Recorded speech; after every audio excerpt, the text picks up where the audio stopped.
ओम नमः भगवते वासुदेवाय। तो आज मैं आप लोग को सावन माह की शुक्ल पक्ष के पुत्रदा एकादशी की कथा सुनाने जा रही हूँ।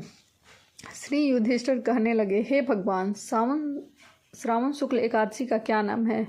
व्रत करने की विधि तथा इसका महात्म्य कृपा करके कहिए। मधुसूदन कहने लगे कि इस एकादशी का नाम पुत्रदा है। अब आप शांतिपूर्वक इसकी कथा सुनिए। इसके सुनने मात्र से ही वाजपेयी यज्ञ का फल मिलता है। द्वापर युग के प्रारंभ में महिष्मती नाम की एक नगरी थी, जिसमें महिजीत नाम का एक राजा राज्य करता था। लेकिन पुत्रहीन होने के कारण राजा को राज्य सुखदायक नहीं लगता था। उसका मानना था कि जिसके संतान ना हो उसके लिए यह लोक और परलोक दोनों ही दुखदायक होते हैं। पुत्र सुख की प्राप्ति के लिए राजा ने अनेक उपाय किए, परंतु राजा को पुत्र की प्राप्ति नहीं हुई। वृद्धा अवस्था आती देखकर राजा ने प्रजा के प्रतिनिधियों को बुलाया और कहा, हे प्रजाजनों, मेरे खजानों में अन्याय से उपार्जन किया हुआ धन नहीं है, ना मैंने कभी देवताओं और ब्राह्मणों का धन छीना है। किसी दूसरे की धरोहर भी मैंने नहीं ली है। प्रजा को पुत्र के समान पालता रहा। मैं अपराधियों को पुत्र तथा बांधवों की तरह दंड देता रहा। कभी किसी से घृणा नहीं की, सबको समान माना है। सज्जनों की सदा पूजा करता हूँ। इस प्रकार धर्मयुक्त राजा राज्य करते हुए भी मेरे पुत्र नहीं है, सो मैं अत्यंत दुख पा रहा हूँ। इसका क्या कारण है? द्वापर युग के आरंभ में महिष्मती नामक की एक नगरी थी, जिसमें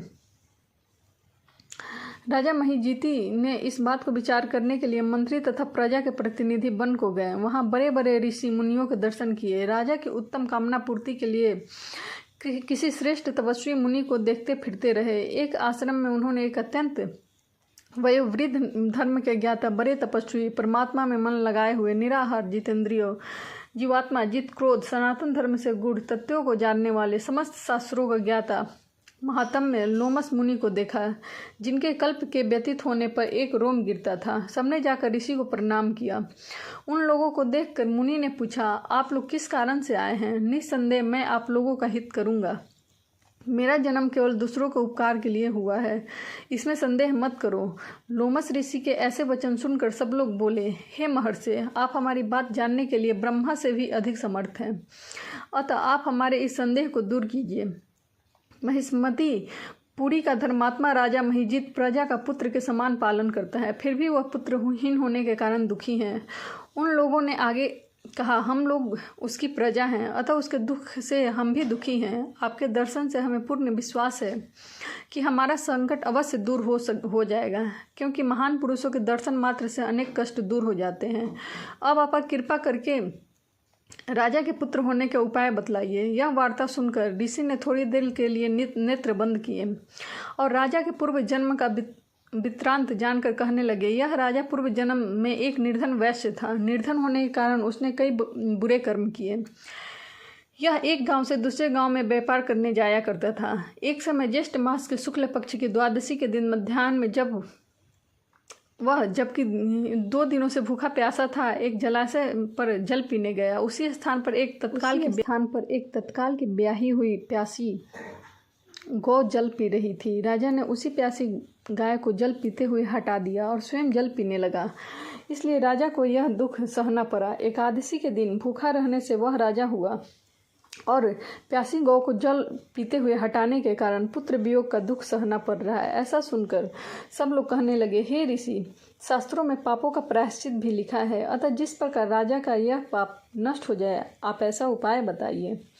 लोमस मुनि कहने लगे कि श्रावण शुक्ल पक्ष के एकादशी को, जिससे पुत्रदा एकादशी भी कहते हैं, तुम सब लोग व्रत करो, रात्रि को जागरण करो, तो इससे राजा को पूर्व जन्म का पाप अवश्य नष्ट हो जाएगा, साथ ही राजा को पुत्र की अवश्य प्राप्ति होगी। लोमस ऋषि के ऐसे विचार सुनकर मंत्रियों सहित सारी प्रजा नगर को वापस लौट आई और जब श्रावण शुक्ल एकादशी आई तो ऋषि के आज्ञा अनुसार सबने पुत्रदा एकादशी का व्रत एवं जागरण किया।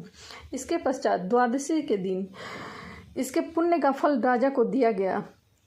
उस पुण्य के प्रभाव से रानी ने गर्भ धारण किया और प्रसव काल समाप्त होने पर उसके एक बड़ा तेजस्वी पुत्र उत्पन्न हुआ। इसलिए हे राजन, इस श्रावण शुक्ल एकादशी का नाम पुत्रदा पड़ा। अतः संतान सुख की इच्छा हासिल करने वाले इस व्रत को अवश्य करें। इसका महात्म्य को सुनने से मनुष्य सभी पापों से मुक्त हो जाता है और इस लोक में संतान सुख भोग कर परलोक में स्वर्ग को प्राप्त होता है। ओम नमः भगवते वासुदेवाय। ओम नमः भगवते वासुदेवाय। ओम नमः भगवते वासुदेवाय। ओम नमः भगवते वासुदेवाय।